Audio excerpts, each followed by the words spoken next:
დიდი მადლობა საზოგადოებას, რომელიც შემოგვიერთდა, მობრძანდა ამ გვიანი შემოდგომის შესანიშნავ მზიან ამინდში და რა ჯობია, ხო, გორის ციხის ძირში საუბარს მუსიკაზე, ხელოვნებაზე, თან ხელოვნების სახლში და რატო გადაწყვიტა ხელოვნების სახლმა, ფოტოგრაფთა კლუბმა აი ამ დისკუსიების, აი ამ ციკლის გაკეთება, ხო?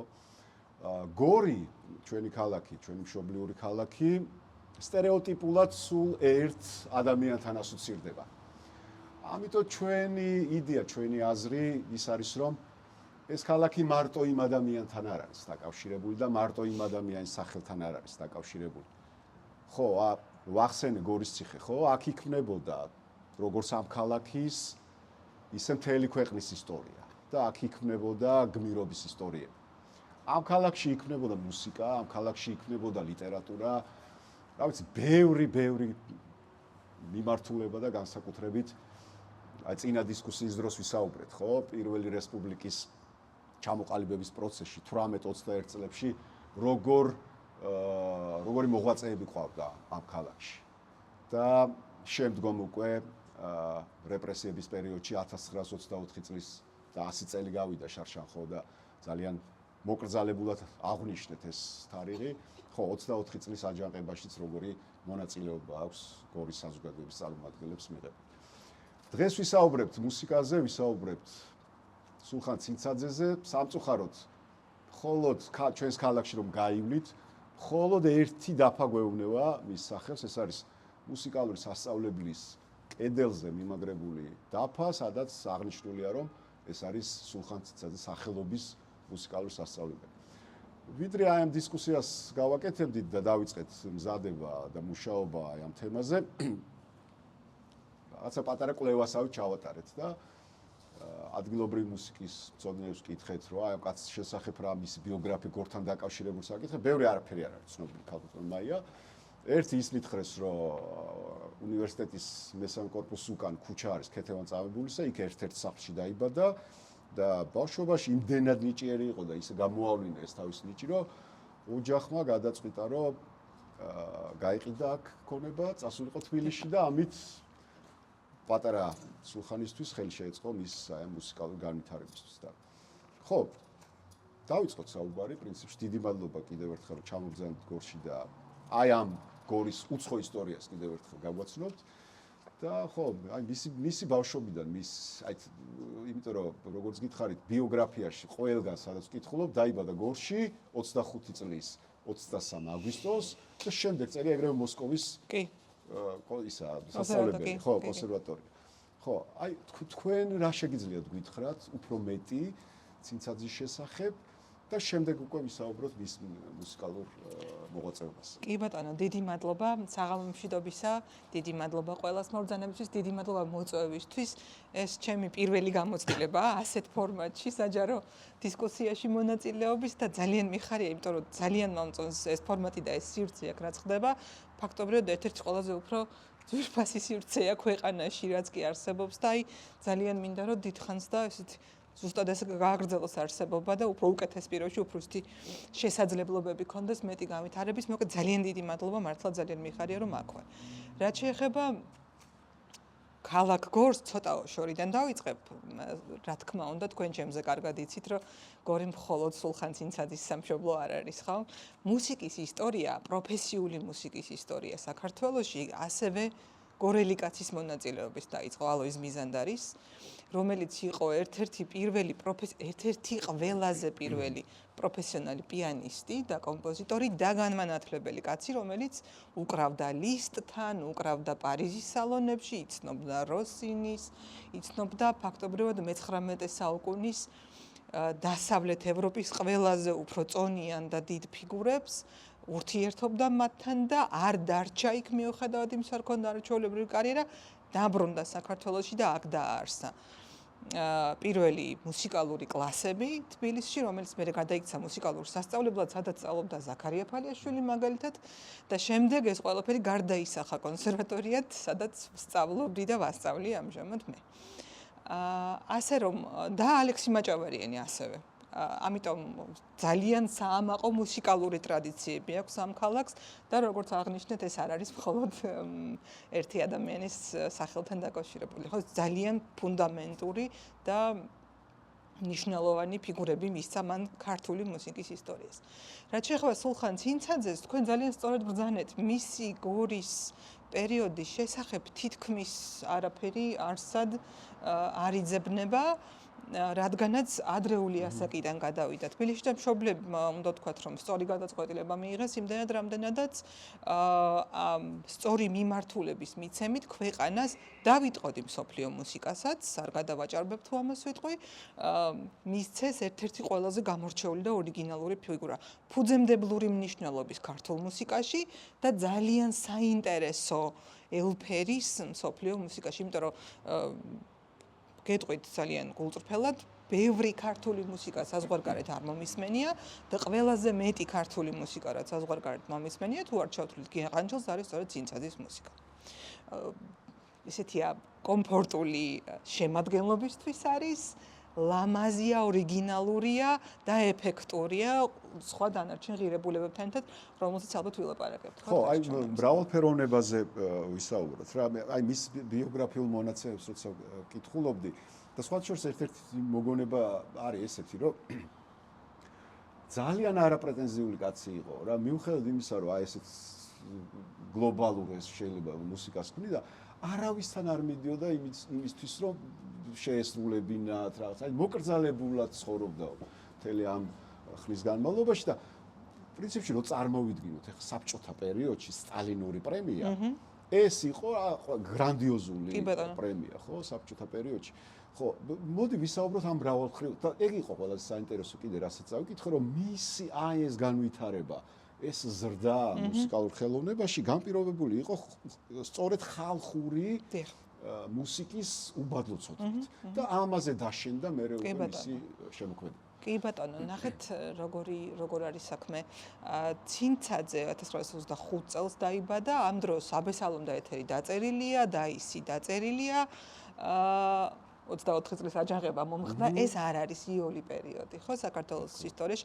37 წელს თინეიჯერობაში შესული ხდება და აი ეს 30-იანი წლები ქართული მუსიკის ისტორიაში ძალიან მოკლედ რო გითხრათ, არის ნახეთ როგორი პერიოდი. ოპერები დაწერილია, ოღონდ ოპერები დაიწერა ეროვნულ გამანთავისუფლებელი მოძრაობის, თერგდალეულების მოძრაობის, აი კულტურული პოლიტიკის შედეგად, რაც ნიშნავდა იმას, რომ თერგდალეულებსაც და შემდეგ ზაქარია ფალიაშვილსაც მიაჩნდა, რომ ჩვენ უნდა ჩვენი ადგილობრივი ქართული ორიგინალური მუსიკალური ხმა გავაგონოთ დანარჩენ ცივილიზებულ სამყაროს. ფალიაშვილი წეს, რომ ჩემთვის კი არ არის აბესალომის დადგმა ისეთი მნიშვნელოვანი საზოგადო სიკეთეა, იმიტომ რომ ამით ჩვენ ვანახებთ განათლებულ საზოგადოებას, რომ არტისტულად ჩვენ ქართველები ეს პატარა ერი ისე განვითარდით, რომ ჩვენი საკუთარი ოპერაც დავწერეთ, ან პოზიციონირება ხდება ბევრად უფრო მაღალ პლატფორმაზე, მაგრამ მარტო ხალხური მუსიკით ვერ გამოვა, იმიტომ რომ ხალხური მუსიკა ძალიან სპეციფიკურია. ხო, სანამ ხალხურ მუსიკას გაიგებს რომელიმე ფრანგი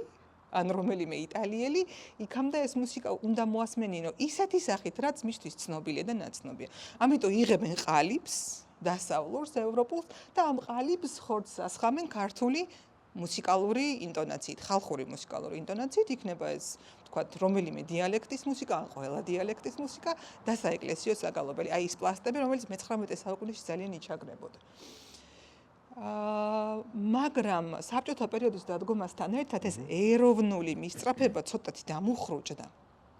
და ოპერაში მოხდა ის, რომ აი დაისის მერე 1960-მდე ფაქტობრივად ესეთი ცნობილი ქართული ოპერა არ დაწერილა. სანამ მინდია არ გამოჩნდა, იქამდე 19 ოპერა დაიდგა თბილისის ოპერის თეატრში და სახელები რომ ვახსენო, შეიძლება გეცნოთ, შეიძლება არ გეცნოთ. მაგრამ სამაგეროდ ნახეთ რა მოხდა. 37 წლიდან 36-37 წლიდან ის რაც სიტყვას უკავშირდება არის საშიში. თუ ეს არ არის რაღაცა საქებელ-სადიდებელი ნაწარმოები, სიტყვასთან დაკავშირებული ჟანრების საშიშია, ამიტომ ნახეთ რა ხდება ორი მიმართულებით მიდის ქართული მუსიკის განვითარება. პირველი ოპერა გვაქვს, მოდი ახლა მივხედოთ ინსტრუმენტულ მუსიკას. რომელიც ისე რა კარგად ჯერ არა გვაქვს კარგად წარმოდგენილი. ეს ერთი. მეორე ტენდენცია არის, რომ იმიტომ რომ ოპერა გვაქვს და სიტყვასთან დაკავშირებული ჟანრი საშიშია, ეგებ უფრო გადავრჩეთ ისეთ ჟანრებში, რომელიც არ უკავშირდება სიტყვას, ხო? და ეს ორი ბედნიერ დამთხოვას ვერ დავარქმევ, მაგრამ თლად უბედურის არ არის. ინსტრუმენტული მუსიკის განვითარება იწყება მოკლედ 30-იან წლების ბოლოს, 40-იან წლების დასაწყისში უკვე გვაქვს პირველი კლასიკური ინსტრუმენტული მუსიკის ნიმუშები. რას აკეთებს სულხან ცინცაძე 58 წლიდან იღებს სტალინურ პრემიას, რომელიც ახსენეთ მეორე კვარტეტისთვის და საკვარტეტო მინიატურებისთვის. კამერული მუსიკა იქამდე არსებობდა, როგორ არ არსებობდა, მაგრამ ესეთი ჩანასახოვანი სახით იყო, ექსპერიმენტის სახით იყო და ეს ექსპერიმენტი, უნდა ვთქვათ პატიოსნად, წარმატებული ყოველთვის სულაც არ იყო.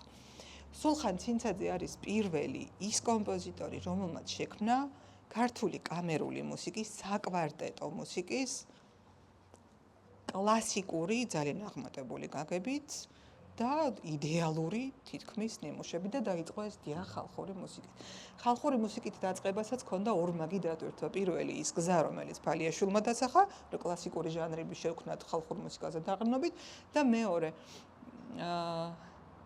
მეორე უკავშირდება ისევ რეჟიმს, ისევ სისტემას, რომელიც ითხოვს, რომ უნდა დაწეროთ ფორმით ეროვნული, შინაარსით სოციალისტური. ფორმით ეროვნულს აბაკეთებთ ამ ხალხური მუსიკის მეშვეობით. შინაარსით სოციალისტური. თუ ეს ნაწარმოები კვლავ რაღაცა კონკრეტულ შინაარსს არ უკავშირდება, შეიძლება გააპარო და გააწრინო. და დაარქვა, რომ ინსტრუმენტული მუსიკა სახელწოდება არ ქვია, ქვია სიმებიანი კვარტეტი, ნომერი რომელიღაცა და იქ როგორც გინდა ისე გაიგებ ამის შინაარსს. თუ აქვს მეოთხე ნაწილი, ანუ ფინალი, საზეიმო ხასიათის, რასაც მოითხოვს საბჭოთა კულტურული პოლიტიკა, რაც გვინდა ის დავარქვათ, როგორც გვინდა ისე წავიკითხოთ. ამიტომ ამ თვალსაზრისით, ამ ფორმით ეროვნული, შინაარსით სოციალისტურის ფარგლებში თუ კი საოპერო კომპოზიტორებმა ბევრი ვერაფერი ვერ ქნეს, ინსტრუმენტალისტებმა კიდევ რაღაც მოახერხეს. და ცინცაძემ კიდევ ძალიან ჭკვიანურად არის დაგეგმილი მისი მთელი ცხოვრების გზა, იწყებს პატარათი, იწყებს საკვარტეტო მინიატურებით, ანუ პაწაწინა ნაწარმოებები დაწერილი სიმებიანი კვარტეტების უმეტესწილად ეს არის მთლიანად ხალხურ მასალაზე დაფუძნებული, მაგრამ ახლა ნახეთ რა ხდება. ჩვენ ვართ მომღერალი კულტურა. ხო? და სიმებიანი კვარტეტი არის ძალიან სპეციფიკური ფორმა. ეს არის ყველაზე ძნელი და ყველაზე ამბობენ ინტელექტუალური ჟანრი კლასიკური მუსიკის. იმიტომ რომ გვაქვს ორი ვიოლინო, ერთი ვიოლა და ერთი ჩელო და ყველაფერი უმცირეს დეტალებამდე კომპოზიტორის პლუსი იქნება თუ მინუსი და შემსრულებლის პლუსი იქნება თუ მინუსი ჩანს. ამასთანავე თვითონ სიმებიანი კვარტეტის ჟანრი ითვლება, რომ რაღაც წარმოგიდგენთ, რომ 4 ფილოსოფოსი ზის და რაღაცა ძალიან განსაკუთრებულ საკითხზე მსჯელობს, ხო? ეს არის ბეთჰოვენიდან მოყოლებული სიმებიანი კვარტეტის სპეციფიკა. ამიტომ კვარტეტებს ბევრი არ უსმენს, ძნელი მოსასმენია, ძნელი აღსაქმელია, ძნელი მისაყავლია, ეფექტებზე დაფუძნებული არ არის, ეს არ არის სიმფონიური ორკესტრი. ხო და აი სად მინდა, რომელ ხაზზე მინდა განვაგრძოთ საუბარი. ახსენეთ, რომ სიტყვა იყო საშიში. მაგრამ ლიტერატურაში, კინოხელოვნებაში ფაქტიურად ზოგიერთი რეჟისორი ახერხებდა გაძვრენას, აი ამ საბჭოთა ცენზურიდან გაძვრენას და სათქმელის მოტანას, ხო, საზოგადოებამდე. ხო, აი მუსიკაში როგორ იყო, ამ შემთხვევაში ცინცაძესთან როგორ იყო და რამდენად იყო ეს ევროპული მუსიკა, იმიტომ რომ დასაწყისში თქვენ თქვით, რომ თქვათ შეიძლება ვერ გაეგო ფრანგს, იტალიელს, რაღაცა ჩვენი ხალხური ამბავი და უკვე აი ამ ინსტრუმენტალიზაციით რაღაცა გასაგები ხდებოდა. ხო, აი რამდენად იყო მაშინვე ევროპული კომპოზიტორი ასე? იმთავითვე, იმიტომ რომ რაც ცინცაძემ გააკეთა კამერულ მუსიკაში, ეს არის შემდეგი. სასიმღერო კულტურა ძნელად გადადის ინსტრუმენტულ მუსიკაში.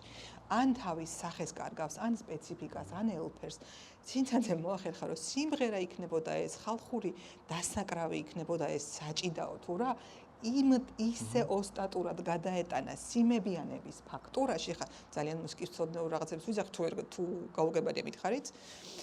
მაგალითად ზურნა დუდუკის ხმა, დოლის ხმა, ჩონგურის ხმა, სიმღერის ხმა, ცეკვის ატმოსფერო, ხალხური ცეკვის ისეთი სკირებს, შეხვედრებზე რო ცეკვავდნენ ხოლმე ადამიანები, ისე გადაეტანა უკიდურესად რთულ ჟანრში სიმებიანი სანგალა და კვარტეტი, გოგონა, სანგალა და გოგონა კი ბატონო ცოლი გამიდიდგულ და ეს შტრიხები, რომელიც ტექსტს აქვს, რომელიც კვარტეტში არის მის ეს ტექსტის შტრიხები, ისეთი იუმორისტული ხერხებით არის სპეციფიკურად სიმებიანებისთვის გაკეთებული, რომ ამას ეს ძალიან ძნელი გასაკეთებელია და იშვიათი გასაკეთებელია, არა მხოლოდ საქართველოში, სადაც ამის საფუძველი საერთოდ არ ქონდა წინსაძეს, არამედ ზოგადად. ამიტომ ეს საკვარტეტო მინიატურები იყო ერთგვარად ლაბორატორია, ჩვენ გვიყვარს ამის თქვა მუსიკის ცოდნებს, რომ ეს იყო ერთგვარად ლაბორატორია, სადაც ჩამოყალიბდა მე როგორ უფრო რთული საკვარტეტო ჟანრი სულხან ცინცაძის. და ვისაუბროთ ყველაზე უფრო ეს მასობრივ ამბავსაც აკეთებდა, ხო? აი შეუძლებელია რაღაც მოისმინო მუსიკა ფილმებიდან და არა გეკვიატოს, ხო? აი აბეზარა ამეკვიატა იმ დღეს, აბეზარადან ეს მუსიკა და ძალიან ისე. ხო, მაგრამ სამწუხარო ის არის, რომ ტიტრები ამ ფილმებში ამოდის გვიან, ბოლოსში ამოდის ხოლმე და რაღაცნაირად აღარ ტელევიზორს გადავთავთ, არ უყურებთ და ხო, იკარგება თითქოს აი ვის შექმნილია, უბრალოდ ვიც ეს ყურში გვაქვს, სულ გვაქვს ეს ცნობილი მუსიკა ფილმებიდან. ხო, აი ამაზეც ვისაუბროთ, ამ მიმართულებაზე უკვე როგორ ქმნიდა ის მუსიკას ფილმებისთვის. კი ბატონო, ცინცაძის თაობის, ცოტა უფრო ადრინდელი თაობის, ცოტა უფრო გვიანდელი თაობის თითქმის ყველა ქართველი კომპოზიტორი მეტნაკლები ინტენსივობით წერს ფილმებისთვის, ხო? ამბობენ ის რაღაცნაირი დამოკიდებულება იყო კინომუსიკისადმი მაგ დროსაც და ეხლაც შემორჩა შედარებით უფრო ძველი თაობის კომპოზიტორებში, რომ აი კინომუსიკა აკეთდება იმისთვის, რომ მე მათ თქვათ კომპოზიტორებს კონდეთ შესაძლებლობა რომ სერიოზული მუსიკა წერონ. ანუ კინომუსიკით ჩაულობენ ფულს და მე ამ შემოსავლით სერიოზული მუსიკით გავდებიან ხოლმე. იყო შეხედულება რომ კინომუსიკა ცოტა უფრო ესეთი არ არის ისეთი მაღალი ჟანრი, როგორც არის აკადემიური მუსიკა. ნუ სადაო თემა, ვისაც როგორ წარმოუდგენია. ამიტომ კინომუსიკას წერდა ფაქტობრივად ყველა. ანდრია ბალანჩივაძიდან მოყოლებული, აი გია ყანჩელი და ასე შემდეგ და ასე შემდეგ, ხო? სულხან ცინცაძის კინომუსიკა არის საერთოდ ცალკე მიმართულება მის ხელში ამოქმედებაში, რომელიც არაფრით არ გავს, გავს მხოლოდ მაღალი ხარისხით, არაფრით არ გავს იმას, რასაც ის აკეთებს აკადემიურ მუსიკაში. მაგალითად შედარება რომ მოვიყვანოთ რევაზ ლაღიძე, რასაც აკეთებს აკადემიურ მუსიკაში, იმას ძალიან ბევრი ბმა აქვს მის კინომუსიკასთან. მაგალითად ოპერა ლელადან ძალიან ბევრი ნომერი, ერთი ოპერა აქვს ხო ლაღიძეს, ძალიან ბევრი ნომერი დაფუძნებულია მის სხვადასხვა საუნდტრეკზე. ცინცაძესთან ესეთი რამე არასოდეს არ არის. თუ აკადემიურ მუსიკაში, განსაკუთრებით საკვარტეტო მუსიკაში, რითაც ცინცაძე გახდა ძალიან მნიშვნელოვანი ფიგურა. თქვენ მისი სტილის ამოცნობა შეგიძლიათ და ეს ძალიან მნიშვნელოვანია, რომ კომპოზიტორი მისი ხელწერის, მისი სტილის მიხედვით ამოიცნობა. ცინცაძეს კინომუსიკაში ვერ იცნობთ იმ ცინცაძეს, რომელიც მის კვარტეტებში საერთოდ სხვანაირია.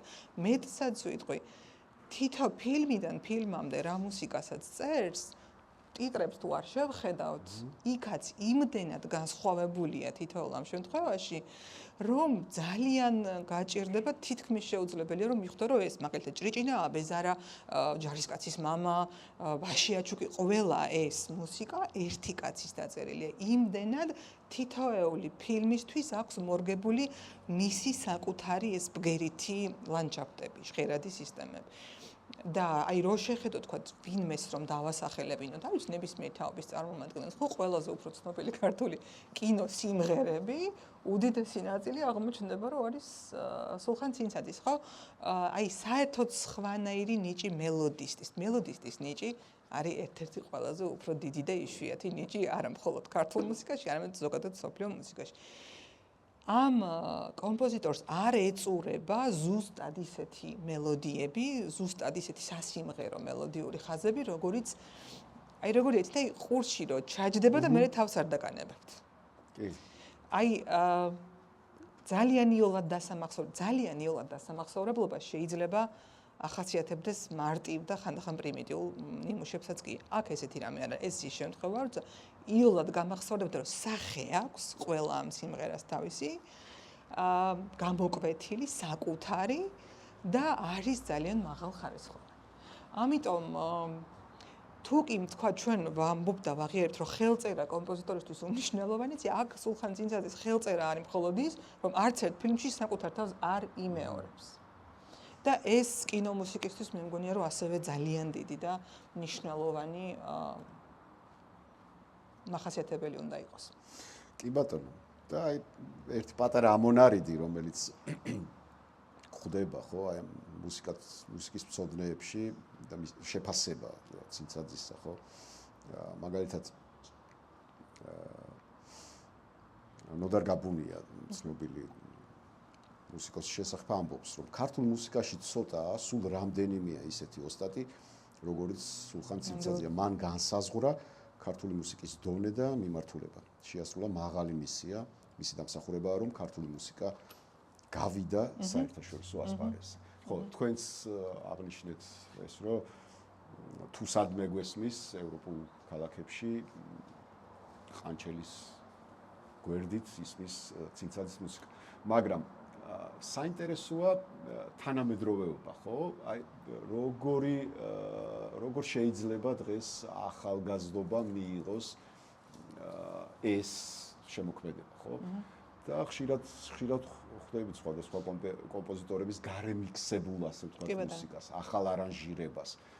და პრინციპში ჩვენ ამას მოვისმენთ ცოტა ხანში, მაგრამ ხო, აი რამდენად შეიძლება რომ მოერგოს ახალ რეალობას 100 წლის ცინცაძის მუსიკა, აი ამაზეც რო ვისაუბროთ. მადლობა. ფაქტობრივად ამით გავაგრძელებ იმ ვთქვათ გეზს, რომელიც კამერულ მუსიკასთან დაკავშირებით დავიწყე. ნახეთ, ქართულ მუსიკაში ჩვენ გვაქვს შემთხვევები, როდესაც ესა თუ ის კომპოზიტორი ხდება ერთი შედევრის ავტორი. მაგალითად ვიქტორ დოლიძე, ხო? 4 ოპერა აქვს დაწერილი, მაგრამ კეთოდა კოდო ყველაზე კარგად ვიცი. დანარჩენები სახელებით შეიძლება არ ვიცოდეთ, თუ მაინც და მაინც არ დავინტერესდით ამ თემით. ძალიან იშვიათად არის ქართულ მუსიკაშიც და არა მხოლოდ ესეთი ფიგურა, რომელიც მის ვითარდება უკანასკნელ დღემდე. ხო? და გრძნობს ეპოქას, მაჯისცემაზე ხელი უდევს, როგორც ვამბობთ ხოლმე ხშირად, და არ უარყოფს თუნდაც ხანდაზმულ ასაკში იმ ცვლილებებს, რომელსაც გვთავაზობს დრო და გარემოებები. სულხან ცინცაძე არის ესეთი კომპოზიტორი. აი, ნახეთ, დაიწყო რითი ვხედავთ, ხო? მარტივი, ფანტასტიკურად არანჟირებული სიმებია იმ ფაქტორისთვის ხალხური მუსიკით.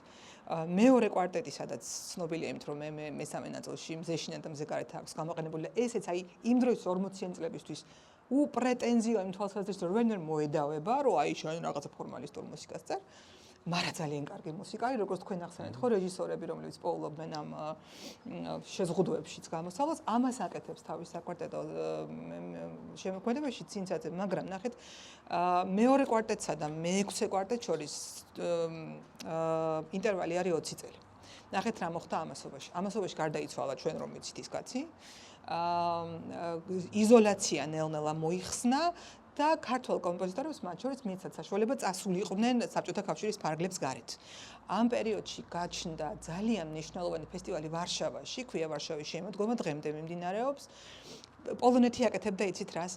რაღაცნაირად კულტურულ წინააღმდეგობას წევდა ამ საბჭოთა რეჟიმის წინააღმდეგ, აი როგორ დასავლეთიდან ჩამოყავდა ყველაზე უფრო ნიშნულოვანი ფიგურები იმდროინდელი დასავლური მუსიკის და ახვედრებდა საბჭოთა კავშირისა და საბჭოთა ბლოკში შემავალი ქვეყნების კომპოზიტორებს. ანუ ფაქტობრივად 60-იან წლებიდან რომ დაიკეტა 30-იანებში ყველაფერი და რაც დასავლეთში ხდებოდა, იმის გამეორება კი მოსმენაც კი იკრძალებოდა, მთელი ეს 30 წლიანი განვითარება ევროპული მუსიკა თავს დაატყდა ამ საბჭოთა კომპოზიტორებს და საბჭოთა ბლოკის კომპოზიტორებს, რაც მათთვის იყო უზარმაზარი გამოცდილება.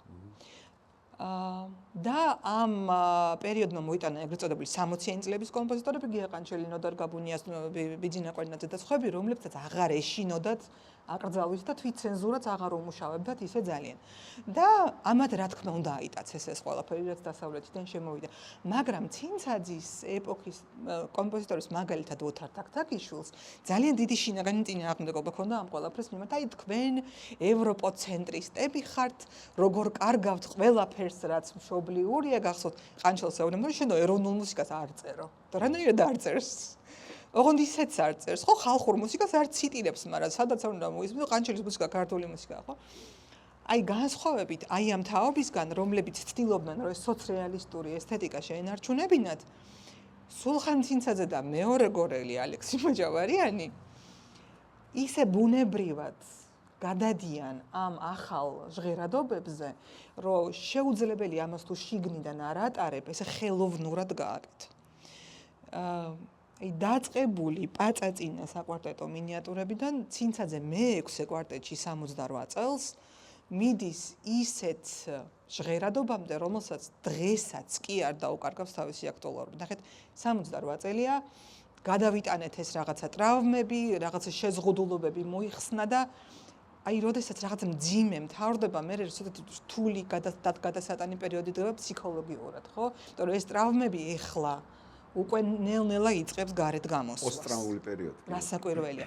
ეს 60-იან წლებიდან ნახეთ რომ შევხედოთ ქართულ მუსიკას, ცინცაძისასაც მათ შორის, ყანჩელისას, სხვებისას, იმდენი სამგლოვია რომ ჟღერადობის, სამგლოვია რომ ხასიათის ნაწარმოები ჩნდება, ხო ვითომ გათავისუფლდნენ, აღარ არიან ისეთ შეზღუდულები, ხო რაღაცა შედარებით თავისუფლება, ეს გარეთ გამოსული ტრავმები იმდენ სამგლოვია რომ დაძაბულ ფსიქოლოგიზებულ შინაარსებს ქმნის, რომ ძალიან ერთი შეხედვით თუ ამ კონტექსტს არ გავითვალისწინებთ, ამ მუსიკის დროში გაგება ძალიან ჭირს. ეს რაღაცა მოჭერილი თითქოს და კი, აი სულ ესეთია მთელი 18 წუთი. არავინ აღარ ავალდებულებს რომ მაინც და მაინც 4 ნაწილიანი კვარტეტი წეროს, მაინც და მაინც ბედნიერი დასრულს, ერთ ნაწილიანია 18 წუთიანი მთელი ეს სიმძიმე რაც დიდ შინაარსში შეიძლება ჩაიტვეს, ჩაპრესილია ამ 18 წუთში. და ეს ფსიქოლოგიზმი რაღაცა კლაუსტროფობიული შეგრძნებებით კი ძალიან მკაფიოდ არის ნაჩვენები. ეს მე-6-დან მოყოლებული მე-7, მე-8, მე-9 არის ზუსტად ამ ტრავმების გამოშვების თითქოს და პერიოდი და მე უკვე ბოლოს ამ კვარტეტში შეჯამება არის პირველი გამოცდილების, მეორე გამოცდილების.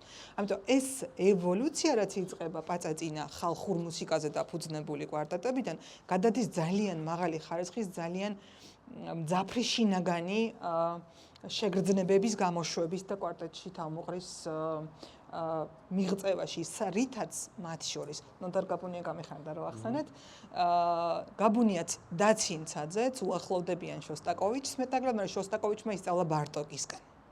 აი, რაც ბარტოკისგან არის ცნობილი, როგორ იმუშაო ხალხურ მასალასთან ისე რომ ციტირება არ გააკეთო, დაშალო ეს ხალხური მასალა და ამ საშენი მასალისგან ახალი და ორიგინალური მუსიკა ააშენო.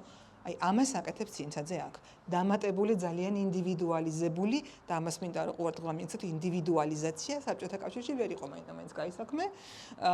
ძალიან ინდივიდუალიზებული საკუთარი ხმის ძალიან ხმამაღლა ჩვენების ეტაპი არის მე-6 კვარტეტიდან მოყოლებული იქით. და ეს ძალიან თამამი განაცხადია მათ შორის შედარებით უფრო ლიბერალიზებულ და ღია სივრცეში 60-იანი წლების. ამიტომ აქაც ეს ისეთი ნაწარმოებია, რომ აი თუ ვთქვათ, რომელიმე ვთქვათ 40-იანი წლების სიმფონიაზე ვინმეს ვეტყვით დასავლეთში, რომ ეს 40-იანი წლები იმას გაუკვირდება, მაგრამ რანაირი 40-იანი წლები ტონალობაში ხართ. რაღაცა მას რა ქვია, ჩვეულებრივ ჰარმონიაში, რანაირი 40-იანი, ხო, საბჭოთა 40-იანებია. ეს ისეთი მუსიკა, რომ ეს რო 60-იანები არავის არ უყვირს. მიუხედავად იმისა, რომ 60-იანებში ელექტრონული მუსიკა კაიხანია უკვე გვაქვს და ომის შემდგომი ავანგარდი დასრულდა, ნელ-ნელა მინიმალიზმი იწყება, ხო, გლობალურ სივრცეში, მაგრამ ეს არის 60-იანი პერიოდის მუსიკა, 60-იანების მუსიკა, მის შემდგომი კვარტეტებიც არის. ამიტომ 60-იანელები რომ თქვა უფრო ახლოს არიან დასავლურ ტრადიციებთან გასაკვირი არის, მაგრამ სულხან ცინცაძე, ანუ დაახლოებით კიდევ ვიმეორებ თაქთაქიშვილის ეპოქის კომპოზიტორი, რომ ამას აკეთებს და კიდევ უფრო წინ მიდის და წინ მიდის, ეს არის განსაკუთრებით დასაფასებელი თვისება კომპოზიტორისთვის, მათ შორის ქართულ სივრცეში, იმიტომ რომ პატარა სივრცეა, ხო, საქართველოს აღიარება იონია, სტალინური პრემია ეგერ როგორ ადრე მიიღო, ხო, 48-ში სტალინურ პრემიას რომ მიიღებ პატარა ბიჭი ხარ, შეგიძლია დადო ყველაფერი და გააგრძელო ესევე. ეფექტურია პრემიებს ვიღებთ ამ გზით, ხო? არა, არ აგრძელებს ეგრევე, აგრძელებს განვითარებას, სწავლას, ახალი რაღაცების ათვისებას, რაც ძნელია და აღწევს ფანტასტიკურ შედეგებს. ეს მე-6 კვარტეტი ძალიან მიყვარს, არა მხოლოდ იმ მუსიკის გამო, რომელიც არის, არამედ აი მნიშვნელობის გამო, რომელიც ძალიან დიდი მნიშვნელობა აქვს ამ ნაწარმოებს ქართულ მუსიკაში. დიდი მადლობა იმ დანაკლისის ცირედით შევსებისთვის, რომელიც არ ვიცოდით. გორის საზოგადოებამ და როგორც შესავალ სიტყვაში ვთქვი, მხოლოდ ერთი პატარა დაფაგვება ეუბნება, რომ ეს არის სულხან ცინცაძის სახელობის სასწავლებელი. ხო, მეტი არ ვიცი და არც ყოფილა აღნიშნა, თბილისში გავიგეთ, რომ კონსერვატორიაში აღნიშნეთ მისი 100 წლის იუბილე, მაგრამ გორში აი ეს პატარა მცდელობაა, რომ რაღაცნაირად ეს ამ ცოდნის დანაკლისი შევავსოთ და სულ მაგას ვამბობ, რომ ჩვენი სამწუხაროდ ჩვენი მეხსიერების და უახლოესი მეხსიერების რაღაცა კიდობანშია ჩაკეტილი, დიდი ბოქლომი ადევს და ეს ბოქლომი ალბათ უნდა გაიხსნას და მეტი უნდა ვისაუბროთ. ხო, ჩვენ შემთხვევაში გორელებზე ვლაპარაკობთ, მაგრამ არა, ძალიან ბევრი საზოგადო მოღვაწეა, რომელთა ისტორია ჯერ კიდევ არ ვიცით კარგად და განსაკუთრებით თაობამ, რომელიც ახლა ჩვენს წინ არის. თუ არის საზოგადოებაში კითხვა სიამოვნებით. კი ბატონო. კი ბატონო. კი ბატონო. მადლობა. დიდი მადლობა ამ კითხვისთვის, იმიტომ რომ ეს ის ასპექტია წინსაძის ცხოვრებისა და მოღვაწეობის, რომელიც ნამდვილად არ ვიხსენებია. სულხან წინსაძის წარმატება საკვარტეტო სფეროში დიდწილად ნამდვილად განპირობებული იყო იმით, რომ მან ეს ჟანრი კარგად იცოდა, თვითონ იყო ჩელისტი, თვითონ იყო პირველი ისტორიული სიმებიანი კვარტეტის წევრი და ის ლეგენდარული შემადგენლობა, რომელიც თქვენ ახსენეთ, ხო, ვარდელი ბათიაშვილი, ჟვანია ჩუბინიშვილი, ეგენი აღმოჩნდა ის ბედნიერი თაობა, კი, ნამდვილად ლაბორატორია, მათთვისაც სხვათა შორის, უპირველეს ყოვლისა ზუსტად მათთვის, ვისთვისაც იწერებოდა გვიანი პერიოდის წინსაძის კვარტეტები და ვისთან ერთადაც, ანუ ერთად მუშაობდა, ამ კვარტეტს ჰქონდა ბედნიერება ემუშავა ცოცხალ კომპოზიტორთან. და ესეც ამ შემადგენლობის ერთ-ერთი ის საფუძველია, რომელიც მათ უნიკალურებად და განსაკუთრებულად აქცევს, ხო? ეს სპეციფიკის ცოდნა და გაზიარება ასევე ინსტრუმენტალისტებისგანაც ცალკეული იდეებისა არის ყველა შემთხვევაში ძალიან სასარგებლო და უმნიშვნელოვანესი და მართლა ლაბორატორია ორივე მხარისთვის, აბსოლუტურად გეთანხმებით ორივე მხარისთვის და წინსაძის მუსიკა რომ გავიდა ქვეყნიდან და გახდა ცნობილი ეს უპირველეს ყოვლისა სწორედ ამ კვარტეტის საშემსრულებლო ხელოვნების დამსახურებაც არის, რამდენადაც 90-იან წლებში კვარტეტი წავიდა ინგოლშტადტში, ავსტრიაში და მერე იქ დაარსდა ლენა ისაკაძის ხელმძღვანელობით ინგოლშტადტის ქართულთა კამერული ორკესტრი, მათ რეპერტუარში ძალიან დიდი ადგილი ეჭირა სულხან წინსაძის მუსიკას და მეტიც ხა როცა არ ყოფილით ხოლმე საკვარტეტო შემადგენლობები არანჟირებებს აკეთებდნენ კამერული ორკესტრისთვის. რამდენიმე კვარტეტს თქვენ ესე ორკესტრისთვის არანჟირებულსაც ნახავთ, იმიტომ და არა ცოტა გადავუხვებ ხა თქვენი კითხვიდან, რაც მინდოდა აღმინიშნა და არ აღმინიშნავს. გასულ წელს 1 მაისს წინანდალში ჩამოვიდა ბერლინის ფილარმონიული ორკესტრი. ეს იყო უზარმაზარი მოვლენა ჩვენი ქვეყნის მუსიკალურ ისტორიაში ლიზა ბათიაშვილის დამსახურებით, რომელიც მაშინ იყო რეზიდენტ არტისტი ბერლინის ფილარმონიულის და ყველა ჩვენგანისთვის აბსოლუტურად მოულოდნელად ბერლინის ფილარმონიულმა დაუკრა ბეთჰოვენის მეხუთე სიმფონია, დაუკრა ბრამსის სავიოლინო კონცერტი და დაუკრა სამი საკვარტეტო მინიატურა არანჟირებული სულხან წინსაძის ეს სამი საკვარტეტო მინიატურა ბერლინის ფილარმონიული ორკესტრის სრული შემადგენლობისთვის. და როცა თქვენ მკითხეთ, რამდენად ევროპულია ეს მუსიკა, რამდენად ევროპული შეიძლება იყოს, როცა ბერლინის ფილარმონიულიც კი უკრავს მას და ესმის და ასრულებს არამხოლოდ ქართველი მაყურებლის წინაშე. ხო, ეს იყო ესეთი ძალიან სიმბოლური და ძალიან მნიშვნელოვანი, განსაკუთრებით შარშან მაისში ჩვენთვის, როდესაც ეს კონკრეტულ მოვლენებს ჰქონდა ადგილი და ეს იყო ნამდვილად სიმბოლური აქტი, როდესაც ჩვენ ნახეთ, რომ კი ეს სივრცე არის ევროპული სივრცე და ეს მუსიკაც არის ევროპული მუსიკა. და დიდი მადლობა უთხრათ მას, მუსიკის მცოდნე მაია სიგუა იყო დღეს ჩვენი სტუმარი და ეხლა უკვე შეგვიძლია გავყვეთ ტრენდს, გადავინაცვლოთ სხვა სივრცეში და შევიგრძნოთ ეს მუსიკა უკვე თანამედროვე ციფრულ ჟღერადობაში. დიდი მადლობა. დიდი მადლობა.